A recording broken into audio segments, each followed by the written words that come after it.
I live in a small village 25 minutes from the nearest city. It's a great place and great location, nice and quiet with beautiful countryside, and nobody is a stranger. If the city calls, which it often does, as most of my friends live that way, then it's an easy bus journey, although it never runs to schedule. So it goes. The most annoying aspect of living in this place? The bus that runs directly from the city centre to my village makes its final run at 8 p.m, arriving at around 8:30. Now I'm 23, and before that I was 18, and other ages where drinking and partying happen. This means 8 p.m. never happens, so I'm left with three choices. I can sleep on a friend's couch, I can get a taxi, or I can get the bus that passes closest to my village. On this particular night I was 19. I had visited the casino alone and lost all my cash. This meant options 1 and 2 were out the window, so I headed to the bus stop. This bus journey is super quick, even more so at 2 a.m. on a Thursday morning, and before long my stop was nearing. Unfortunately, being rather inebriated and dwelling on a poorly played hand of blackjack, I fell into a daydream, and although it was only for a second, I missed my stop. So it goes. I got up quickly and pressed a button. Ding. A minute later, I'm at the next bus shelter over and deciding my move. It's December. It's cold. It's raining. The snow on the ground is turning to mush, and the dirty shoes of passers-by has diluted the lovely white with an unhealthy and dull-looking grey. An empty McDonald's bag tumbles by and piques my misanthropy. I drop my cigarette and step off the curb to pick it up. Grey mush flows over my low tops, and now I'm miserable. It's a 5-minute walk back to where I should have left the bus, and a further 25-minute walk to my house. It's a well-lit road, and the road has been salted. There's no cars at this time, so I can have a relatively comfortable walk home, if not a bit lengthy. Or I can take the cut through the woods. It's sure to be muddy and dark, but it's 15 minutes quicker. I'm already as cold as I can get. I should have gone the long way. I've done this walk plenty of times, but always during the day, never in the dark. You start with a 5-minute walk through a path with a chain-link fence on the left separating you from the fields of a leisure centre. The wall of a warehouse and spiked metal fences of its yard keep you in from the right. Next, it's under the railway bridge and out onto the wasteland. Up until this point I was feeling pretty comfortable. It's a creepy place at night for sure, but I knew there was no one nearby when I entered the cut, so nobody would be coming in behind. And there was a faint glow from the lights in the factory yard that let me see what was ahead of me. I even had my headphones in, until the wasteland. I stood in the open now. The cut is behind me. An empty factory is ahead of me. It's locked up for the night, or maybe it's abandoned. It's full of old, rusted cars. To my right there is a small wooded area, and to my left, a larger woods. The ground I'm walking on has been ruined by kids walking their quad bikes around in the day, and the rain had made it worse. The light from the factory is gone, and I nearly slip. I'm reminiscing about all the wonderful walks I had on the lit and salted road, as I let my eyes adjust to the dark I'm now in. At this point, I got a strange feeling, and I was almost sobered instantly. Now this feeling had been described plenty of times around here, and described well enough that if you haven't experienced it firsthand, then you still have a good idea of what it must be like. It's the feeling that you're not alone. It comes from your gut, and let me tell you, when you should be alone, there's nothing more unsettling. I could have turned back, and a light jog would have had me back where I started in 2 minutes. I'd have a half-hour walk, but I'd be feeling pretty fucking comfortable during it, compared to right now.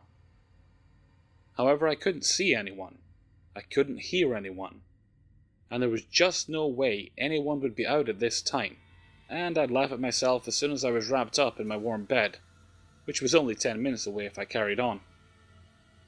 By this point I'd been thinking about what I should do for a couple of minutes, and it occurred to my paranoid mind that by now someone could well be on their way through the cut and towards me, so I continued on quickly, my earphones no longer playing, just to be safe. The last part of the walk that can be considered creepy is the walk between the larger woods and the factory. The path was turned up, and the puddles of sludge and cold water were more common than solid ground. It was so dark that I ran my hand along the rusted panels of the empty factory's fence to keep me on track, careful not to lift my hand too high in fear of cutting myself in the barbed wire. To the left was the woods, and after a brief look into them, as I entered the path, I decided they were sufficiently nope to not look anymore. The trees were so bare and threatening, and it was so dark that I couldn't see more than 10 feet in. It gave the illusion that I was further from society than I was, and I didn't like it. I sped up. Then I was falling over. I had kicked a large stone on the floor and it sent me tumbling to the ground. Luckily I didn't land in a puddle, and was no worse for wear when I got to my feet. Snap, snap, crunch. Even remembering that noise will ruin the calmest of my moods now. My eyes widened and stomach became the floor. Instinctively, I span around to see who had stepped out from the woods, and I saw him as he stepped out onto the path, first facing away from me briefly as if to check behind him, and then towards me. He was 15 feet away and tall, over 6 feet by a fair chunk, and he was broad. His hair was long and it covered half his face, as he hung his head either looking straight at the floor or up at me. I couldn't tell. I was totally sober now, and although I was aware I was breathing heavily, I couldn't hear myself for the sound of my heart in my ears and chest. I wanted to say something that made me seem like I wasn't an easy target for whatever he wanted. Is all that I managed. And he just stood still, saying nothing. I didn't know what to do. I could run at him and fight. I could run into the woods. I could ring police quickly. I did my best to calm myself, to think clearly, but right then he started to walk towards me, slowly but deliberately. He lowered his head further to the ground. I just turned and sprinted. I heard heavy splashes behind, and I knew he wasn't just walking now either. I just fucking sprinted, praying I wouldn't be caught and praying I wouldn't trip or fall. I ran out from the woods. I kept sprinting up the hill through the park, waiting for his hand to grab my shoulder at any second. I sprinted through the streets as I grabbed my house key from my pocket. I jumped over my fence and got straight into the house, locking it immediately. I didn't look outside. I never peered back as I was running. I'll never know how far he chased me or how close he came to grabbing me. And I really hope I'll never know what he wanted. Big creepy man who was waiting in the woods to chase me? Let's not meet again. First of all, English is not my first language, so excuse me for any writing mistakes. So to put things in perspective, I come from a little quiet country town up north in Quebec, where serious crime never really happens, so I'm not used to dangerous environment, and was certainly not expecting it. It was a couple of weeks before I was going to leave for my basic military qualification, and I was spending my final day with my cousin, who was raised with me like a brother. I knew we were not going to see each other for a long time, so I wanted to spend as much time together as possible. I was 20 years old, and he was 18. Winter was closing by, but the weather was not so cold, so we decided to take a walk while talking, as we always enjoyed. It was right in the middle of the day. We were having quite a good time remembering the past and laughing about how we used to play our SNES together, and how we used a salad bowl as a spaceship for his cat, which made me be promptly sent back to my house when I was supposed to sleep over. But as we were walking down the street, merely 2 streets down from his house, I noticed something strange. There are 2 people sitting on a balcony staring at us intently. My cousin is still looking to me, but I am not really paying attention at this point, replying with a quick, He doesn't notice anything and keeps on with his story, but the more it goes, the more weird I feel. Those two were not talking to each other. Their main activity was simply to stare at us with a beer in hand. That felt very weird, since normally you'd expect them to exchange at least a few words, but nothing. Then I look in front of us, and there are two men. They are walking slower than us. I then start slowing down very slightly, which my cousin also does naturally since he's walking next to me. The two men in front gave us a glance over their shoulder and started walking even more slowly. This made me feel really weird. Normally people always try to keep a respectable distance between each other. It was really odd for me to feel as if they were trying to meet us. This is where it hit me. I gave my cousin a look. I don't know what he saw, but he instantly knew something was up. He stopped talking. I don't know why I thought about this.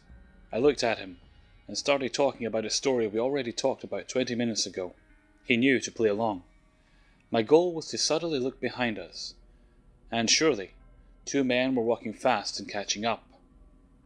They both had their hands in their pockets. Now I understood. Two men watching from the balcony to oversee if something goes wrong. Two men slow down in front. Two speed up behind, and suddenly, without realizing, you are cornered. Me and my cousin are close.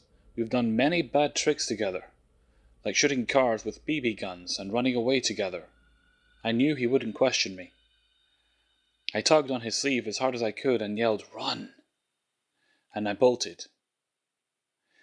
He ran with me. We heard people running behind us. We ran, and finally we reached safety. He looked at me, eyes wide. "Stumbler, what the hell happened? Why did we run?" They were cornering us. And I then explained to him what I noticed. A cold hard silence got created between us as we walked back home. The reality of the danger just now settling in. I don't know if it was truly dangerous. I don't know if we just looked like two psychos. I don't know what would have happened to us. But all I know is that every single cell of my body was telling me to run, and I did. Let's not meet strangers. I've debated posting this for a while, mainly because I'm not a writer. It's a long story, apologies in advance for the length, and I don't want to mess it up in the telling. This happened to me and my friend Sam 3 winters ago. We liked exploring nature and walking around outside, and our friends had recently introduced us to this beautiful place in Wisconsin, Grant Park, for anyone familiar with southeastern Wisconsin parks, that we had visited with them 3 or 4 times. Every time we had gone with them, it had been a pleasant trip. We walked around, got to see some beautiful views like Lake Michigan, sat in crooks of trees and talked about books and games and other things. We had been starting a new game of Hunter, The Darkness, a tabletop RPG like Dungeons and Dragons, and we were using the park for scenic inspiration. It was great. For the purpose of storytelling, she and I are both 5'2", 5'3" females. The first time she and I went alone, we went around dusk, to take some pictures that we could Photoshop for the game. The park is massive, and there are many bridges, footpaths, and winding roads throughout. We were walking over a bridge that sat against one of the roads, with dense woods on either side. As we were crossing, a car drives by and rolls down the window, and some guy leans out and yells, "Hey!" at us. We were both startled and jumped, but dismissed him and continued walking across the bridge. Less than a minute later, the same car comes back, driving the other direction. And this time, the driver's side window rolls down, and the driver, another male, calls out, "Hey ladies, come here." We picked up our pace, the car drives away, and right as we're about to hit the end of the bridge, we see the car come at us again from the original direction. We then book it up into the trees, up the hill, and we hear the car stop and the 2 men start yelling for us. We continued running and hid in the dark for 15 or so minutes until they left. And then we ran back to our car and left. You would think we would avoid the park after that, but once we had gotten out of there, and properly warmed over a hot chocolate from Perkins, We had a good laugh over having been so scared. We went back to the park with our male friends a few times, and nothing even remotely scary had happened. So she and I decided to go back, just the two of us, again. Sam and I often spend our afternoons and early evenings exploring the outside. Hiking, geocaching, just sitting outside in parks and talking. So we had just decided to add it to our repertoire. We headed back around dusk again, and with the camera to take more pictures, especially since we hadn't gotten the shots we had wanted the first time. Now, obviously looking back on this, we both feel incredibly foolish having gone back alone, and around the same time, and around the same place. But as I had said, we had gone a few more times with our male friends, and even when we had just one male with us, nothing had happened. So we thought we were just being skittish. Anyways, we went back, and we were about to walk over the same bridge when a car rolls by and, as you guessed, the window rolls down and some guy just yells out some random noise. This time we don't wait for them to drive around. We duck into the woods and start walking back towards the pier. We figured we'd abandon the other photo spot and just explore the pier, take some lake shots. Not really what we were looking for, but we figured if we made it in time for the sunset, which was almost all the way down, we could take some nice pictures over the lake just for fun. The way that the pier was set up, there is a long, thin road from the top of a giant grass hill, down around a curve, and into the parking lot. The pier is at the end of the right side of the parking lot, about 200 yards away. If you walked from the rear pier down to the right side of the parking lot, there was a little bridge that led into a development with a tennis court that sat next to the preserve. So we began walking down the road to the lake, when the same car from before drives down into the parking lot by the pier. They didn't say anything as they drove past, but we still decided to slow down and decide whether or not we wanted to continue down by the pier. The car turned around in the parking lot. We came back up the road. The car reached where we were and stopped, so immediately we turned and started walking down the hill. All of the windows rolled down, and we saw that there were 4 guys and 1 girl in the car. They yelled, "Hello," and Sam and I turned and waved. One of them then said, "Oh hey, you're cute," and the others joined in, "Hey, yeah, wait for us." Now, mind you, we are 2 small females, but we are also super bundled up in large winter coats and hats. You could barely see any of our faces or our shapes, so they really didn't have a lot to base it on. We've been ignoring them, and we hear someone yell, "We're coming back for you," as they start driving up the hill. Sam and I decide not to take any chances and start running down the hill. We hear hooting and hollering, and see them disappear over the top of the hill. We start running towards the bridge. It was the closest, and once you've gotten over the bridge to the left, there was a concrete deck with a drop off to a ramp about 5 feet tall, so that if you got over the bridge and jumped down right away, you'd be at the bottom of the ramp, and couldn't be seen from the other side if you ducked down, which is exactly what we did. We hear the car speed back down the hill, and 4 doors open and close as they all start screaming and laughing. "Come here, girls. We'll be nice. We just want to play." Most of them took off to the pier, but 2 of them stayed behind, and we could make out bits and pieces of what they were saying. "Where do you think they went?" "I don't know, we'll find them," etc. Sam and I were huddled and freaked out, and once it had been silent near the bridge for a while, we decided to peek out and see if the other 2 have also left, so we could sneak back up the hill, or make a break for it somewhere else. We peek over, and there's a guy on the other end of the bridge, and he clearly sees us. "Over here," he screams to his buddies, and starts running across the bridge to us. We take off towards the development, running around the side of the tennis court while being chased by 3 of the guys. Only one of them is very close to us, about 30 feet, and the rest were catching up faster than we would have liked. We took a quick turn between 2 houses in the subdivision, and we luckily never saw them from that point on. We get back to our car by walking through the forest preserve incredibly slowly, dashing across roads, terrified out of our minds. We left that night, and called our friends we normally went to the preserve with. From then on out, they insisted on accompanying us any time we went there. So, crazy people in cars at the Forest Preserve. Let's not meet. Hey guys, thanks very much for watching episode 7. Hopefully in December I'm going to have something a little bit special coming up. It should be a series of shorter scary stories, but there will be a lot of them in one video, between 15 and 20. It'll take a little bit of time to put together, but I'm hoping by, let's say, mid-December it should be ready. So until next time, thanks for watching, and take care.